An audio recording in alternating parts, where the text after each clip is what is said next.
बच्चों, आज हम क्लास 8 हिंदी मल्हार बुक का चैप्टर 2 दो गौरैया का पूरा सॉल्यूशन करने वाले हैं।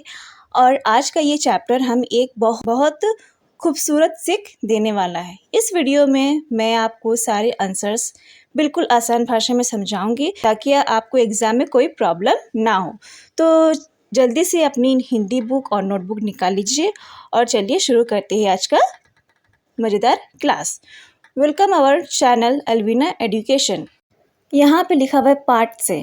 आइए अब हम इस कहानी को थोड़ी और स्पष्ट से समझते हैं। नीचे दिए गए कार्य में आपकी सहायता करेगी, ठीक है, मेरी समझ से। यहाँ निम्नलिखित प्रश्नों के उपयुक्त उत्तर के सम्मुख तारा बनाइए। कुछ प्रश्नों के एक से अधिक उत्तर भी हो सकते हैं।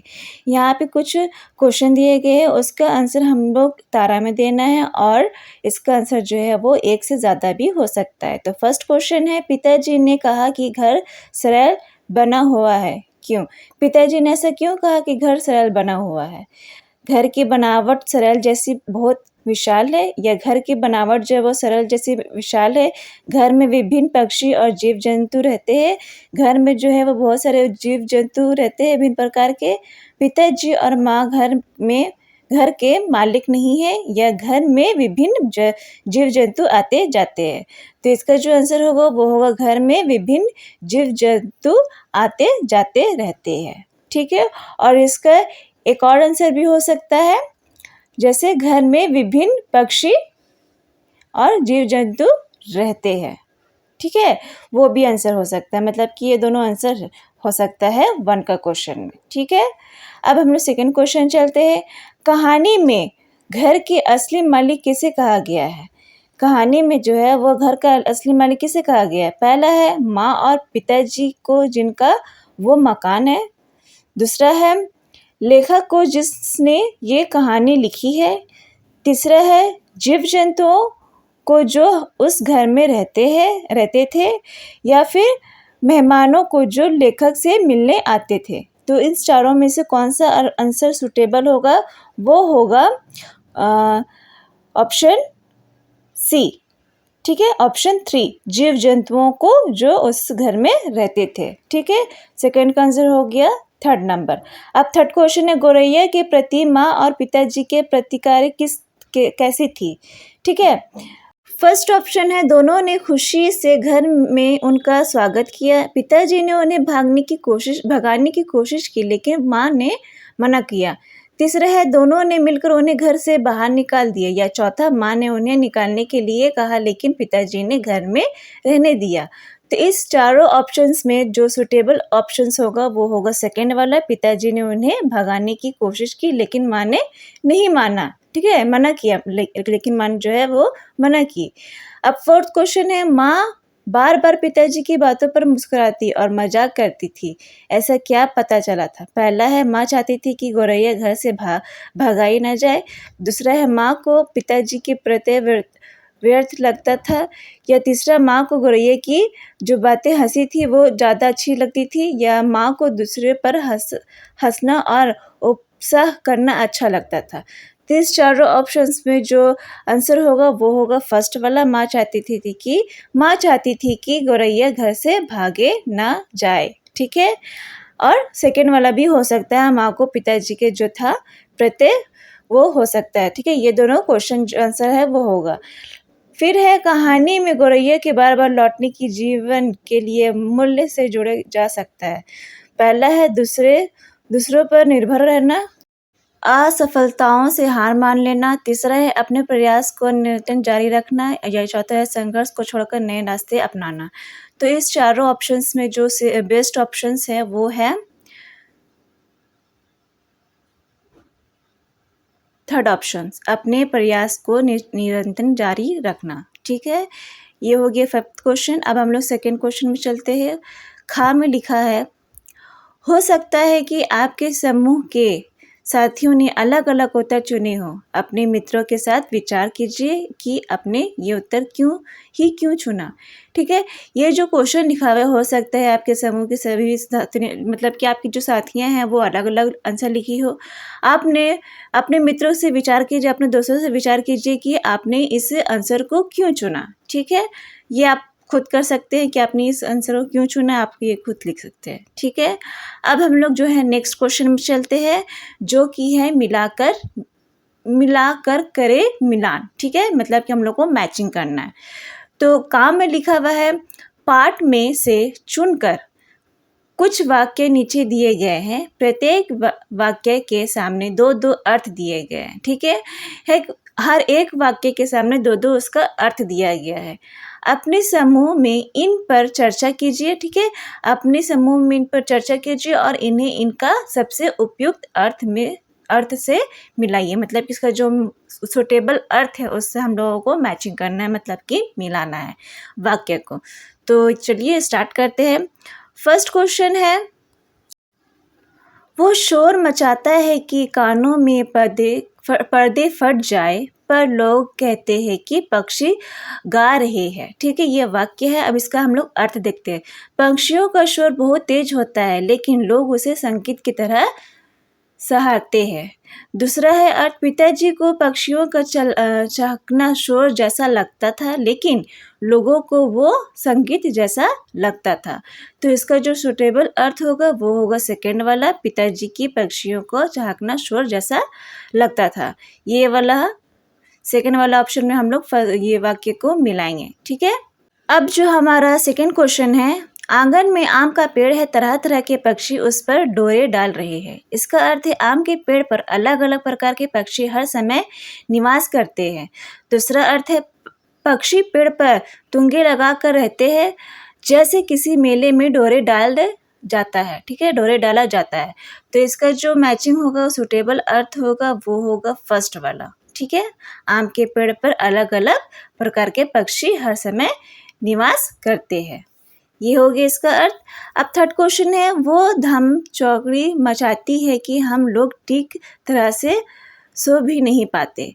इसका अर्थ है कि पिताजी की भागा दौड़ी और शोर इतना होता है कि घर के चूहे चैन से सो नहीं पाते। चूहे की भागा दौड़ी और शोर इतना होता है कि घर के लोग चैन से सो नहीं पाते। तो इसका जो सुटेबल आंसर होगा, मतलब कि दोनों जो अर्थ दिया गया है, उसका जो वाक्य दिया गया उसका जो अर्थ होगा वो सेकेंड वाला होगा। ठीक है, चूहे की भागा दौड़ी वाला। फोर्थ क्वेश्चन है, वो समझते हैं कि माँ उनका मजाक उड़ा रही है। ठीक है, ये वाक्य दिया है। फिर इसका अर्थ है, पिताजी माँ का मजाक समझ जाते हैं। पिताजी को ऐसा प्रभाव होने लगता है कि माँ उनकी चेष्टाओं को पास कर रही है। तो इसका आंसर होगा सेकंड वाला। ठीक है, पिताजी को ऐसा भ्रम होने लगता है। ठीक है, इसका ये आंसर हो गया। अब हम लोग अगले क्वेश्चन में चलते हैं। फिफ्थ क्वेश्चन है, पिताजी ने लाठी दीवार के साथ टिका कर रख दी और छाती फैलाए कुर्सी पर आ बैठे। पिताजी ने लाठी एक और रख दी और गर्व से विजयी मुद्रा में बैठ गए। पिताजी की छाती और सांस फूलने लगी और उन्होंने लाठी एक और रख दी। तो इसका जो बेस्ट आंसर होगा वो होगा, इसका आंसर होगा फर्स्ट वाला। सिक्स क्वेश्चन है, इतने में रात बढ़ गई। रात किसी भारी चीज की तरह ऊपर से गिर पड़ी। कहानी की घटनाओं के बीच धीरे धीरे रात हो गई और अंधेरा छा गया। तो सिक्स का जो आंसर होगा वो होगा सेकेंड वाला, कहानी की घटनाओं के बीच धीरे धीरे रात हो गई और अंधेरा छा गया। लास्ट क्वेश्चन है, जब हम लोग नीचे उतर कर आए तो वो फिर से मौजूद थी और मेज से बैठी मल्हार गा रही थी। गौरैया फिर से लौट आई थी और शांत वे प्रसन्न भाव से चहचहा रही थी, जैसे कोई राग गा रही है। गौरैया संगीत का अभ्यास कर रही थी और राग मल्हार गा रही थी। ये है लास्ट क्वेश्चन। इसका जो आंसर होगा सेवेंथ का वो होगा फर्स्ट वाला। ठीक है, गौरैया फिर से लौट आई थी। ये हो गया आपका कंप्लीट मैच द फ्लोइंग, जो मतलब मिलाकर लिखना था, ये हम लोगों का कंप्लीट हो गया है। अब हम लोग आगे चलेंगे। खा में लिखा है अपने उत्तर को अपने मित्रों के उत्तर से मिलाइए और विचार कीजिए कि आपने कौन सा अर्थ का चुनाव किया है और क्यों। अपने मित्रों के साथ इनको इसको बताना है कि विचार करना है कि आपने कौन सा उत्तर दिया है और क्यों चुना है, कौन सा अर्थ का चुनाव किया है वो बताना है, ठीक है। ये आप लोग खुद करिएगा, ठीक है। अब हम लोग आगे चलते हैं। आगे है पंक्तियों पर चर्चा करें, ठीक है। इस पंक्ति दिया गया है और हम लोगों को इस पे चर्चा करना है, ठीक है। तो देखते हैं क्या लिखा हुआ है। पाठ में से चुनकर कुछ पंक्तियाँ नीचे दी गई है, ठीक है। इन्हें ध्यानपूर्वक पढ़िए और इन पर विचार कीजिए। आपको इनका क्या अर्थ समझ में आया? अपने विचार अपने समूह में समझिए और लिखिए।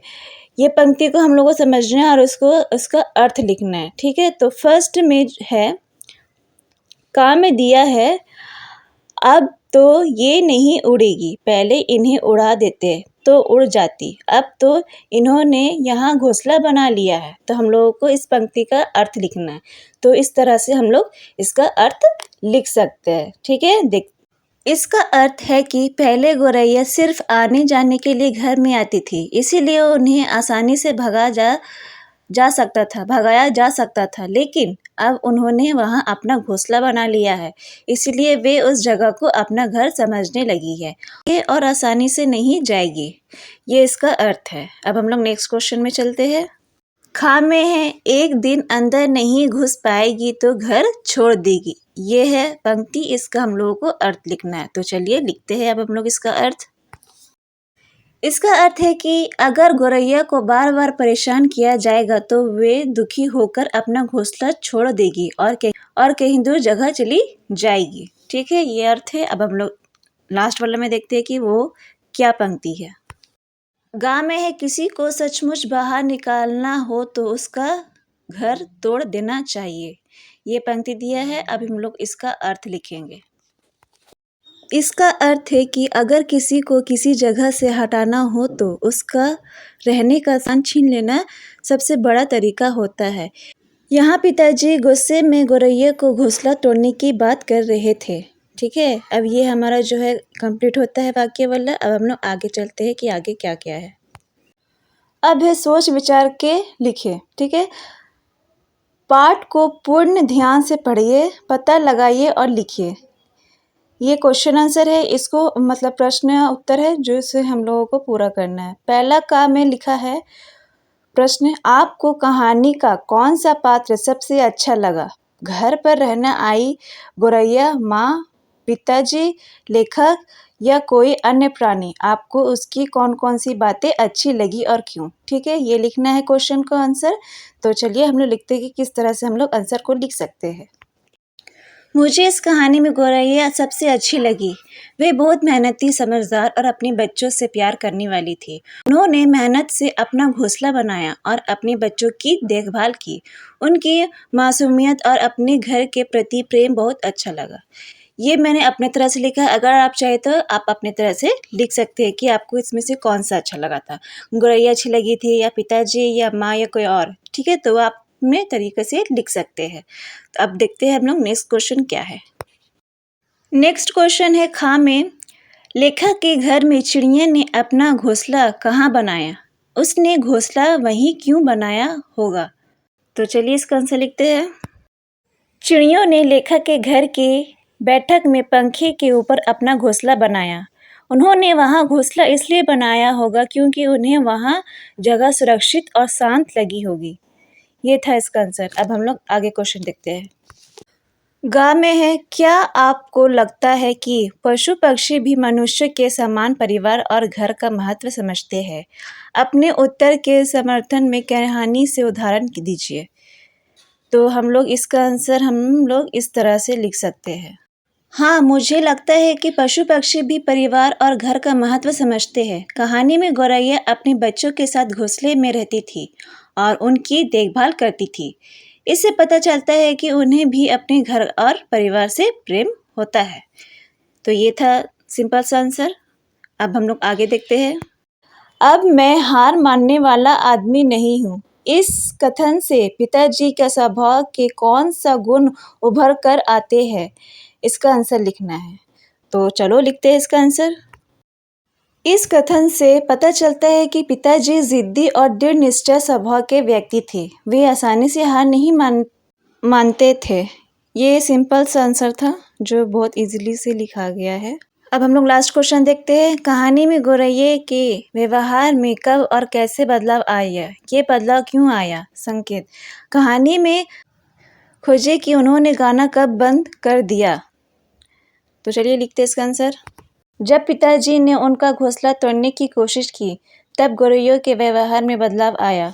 वे पहले की तरह चहचहाना बंद कर देती है और उदास हो जाती है। ये बदलाव डर और चिंता के कारण आया। 4 का क्वेश्चन है, कहानी में गौरैया ने किन किन स्थानों से घर में प्रवेश किया था? सूची बनाइए। तो आइए इसका हम लोग उत्तर लिखते हैं। गौरैया ने घर में कई जगहों से प्रवेश किया था, जैसे दरवाजे से, खिड़की से, रोशनदान से, बैठक के रास्ते से। इस जगहों से गौरैया ने प्रवेश किया था घर में। ठीक है, अब हम लोग आगे देखते हैं क्वेश्चन में क्या है। इस कहानी को कौन सुन रहा है? आपको ये बात कैसे पता चली? तो चलिए इसका आंसर लिखते हैं हम लोग। इस कहानी को लेखक स्वयं सुन रहे हैं। ये बात हमें इसलिए पता चलती है क्योंकि कहानी में हमारे घर, मेरे पिताजी जैसे शब्द का प्रयोग किया गया है। ठीक है, अगर आप लोगों ने स्टोरी को अच्छे से समझा होगा, सुना होगा, तो आप लोग ये आंसर आराम से लिख सकते हैं। अब हम लोग लास्ट क्वेश्चन में चलते हैं। माँ बार बार क्यों कह रही होगी कि गौरैया घर छोड़कर नहीं जाएगी? माँ ये बार बार क्यों बोल रही थी? तो आइए इसका हम लोग आंसर लिखते हैं। माँ ऐसा इसलिए कह रही थी क्योंकि गौरैया ने घर में अपना घोंसला बना लिया था। वे उस जगह को सुरक्षित और अपना घर समझने लगी थी। इसलिए माँ को विश्वास था कि वे आसानी से घर छोड़कर नहीं जाएगी। ये हमारा जो क्वेश्चन आंसर है वो अब हम लोगों का कंप्लीट होता है।